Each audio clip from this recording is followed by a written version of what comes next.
Picture a T-Rex in a puffer jacket. Sounds ridiculous, right? But that image is actually the fastest way to understand the biological drama of the Mesozoic era. We are used to thinking of dinosaurs as evolutionary superheroes who could adapt to anything. But nature isn't a loving parent. It's a ruthless accountant with a calculator. And the ultimate question of survival here comes down to pure thermodynamics. How exactly did these guys keep their bodies warm? We mammals have a built-in heater that runs at full blast, 24 hours a day. It's called Endothermy. We burn an insane amount of calories just to keep our internal thermostat at a cozy 98.6 degrees Fahrenheit, even when there's a blizzard outside. Dinosaurs, on the other hand, were long considered classic ectotherms, creatures whose metabolism completely depended on the nearest patch of sunlight. If you're lying on a warm rock, you're active.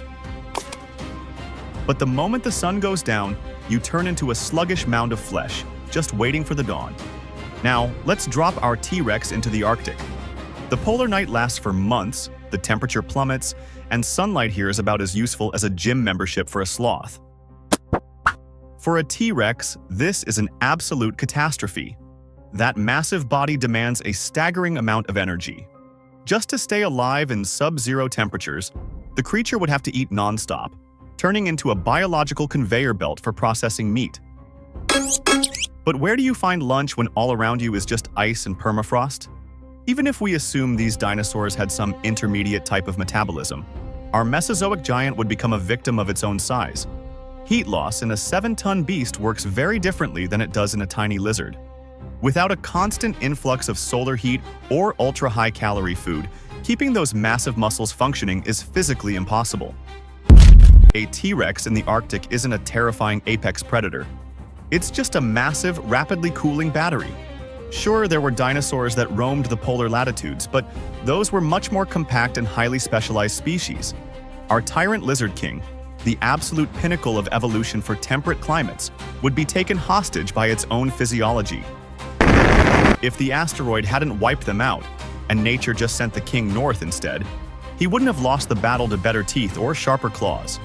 He would have lost because he simply couldn't plug his internal engine into a power outlet.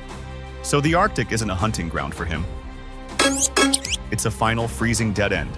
But it makes you wonder, what would happen if he actually tried to adapt to the eternal cold?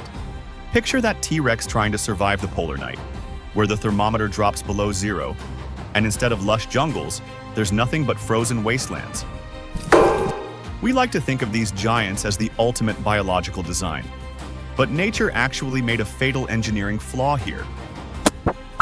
Their metabolism was like a Formula One engine running on cheap gas. It generated a lot of power, but the system for cooling down and trapping heat was disastrously inefficient.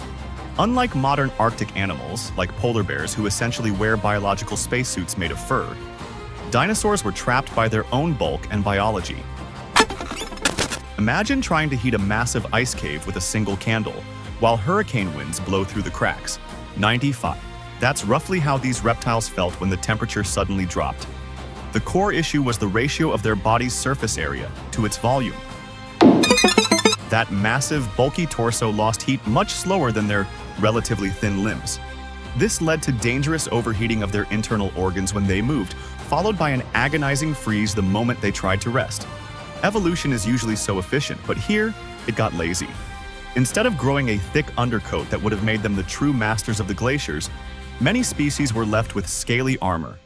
Great for blocking scratches, completely useless against the biting cold. It was an evolutionary dead end for thermoregulation. They were too big to efficiently use sunlight to warm their blood like modern reptiles, but they hadn't yet figured out how to trap their own internal fire. You know how your smartphone battery dies in 5 minutes when it's freezing outside? Dinosaurs experienced exactly that, but on a biological level. Their biochemistry demanded a stable temperature, but the hostile environment aggressively forced its own rules. 95. The lack of a fluffy winter coat became the fatal bottleneck that turned their global dominance into a fragile house of cards. While the tiny, furry ancestors of mammals were learning to hide in burrows and trap heat inside their compact bodies, the giants kept playing Russian roulette with the climate.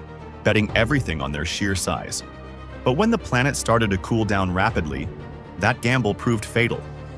In a world where every single degree matters, lacking biological winter tires, like insulating feathers or dense fur, became a death sentence, handed down by nature to some of the most magnificent creatures in Earth's history.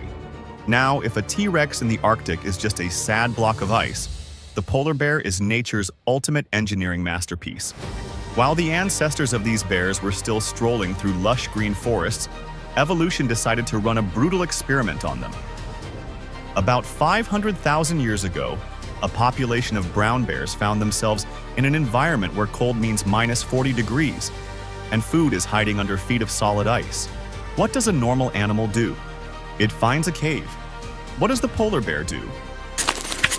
It turns into a biological thermos on steroids. 95. The secret to their success is a total system upgrade. This predator's fur isn't actually white. It's completely transparent and hollow inside. Every single strand of hair works like a fiber-optic cable, funneling sunlight directly to their pitch-black skin, which greedily absorbs the heat. And hiding beneath that stylish coat is a layer of blubber up to 4 inches thick. That isn't just extra weight. It's a strategic energy reserve packed with enough calories to heat a small apartment for a week.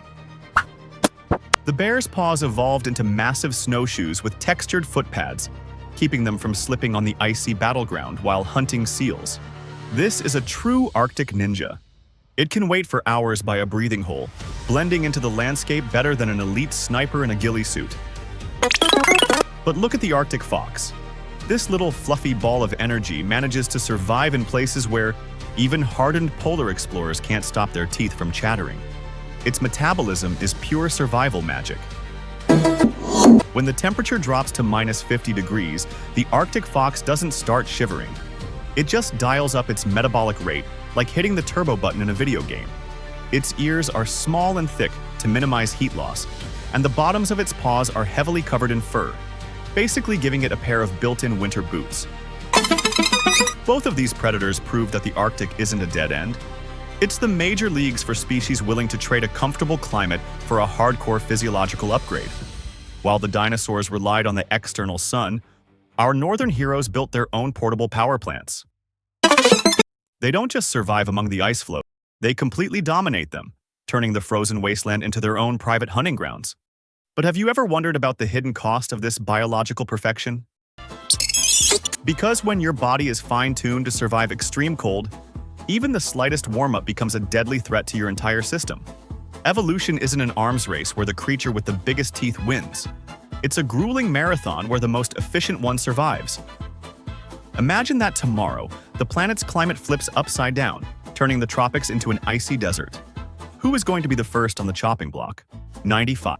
A scale-covered colossus or a modern fluffy predator? The answer lies in the physiological price of admission.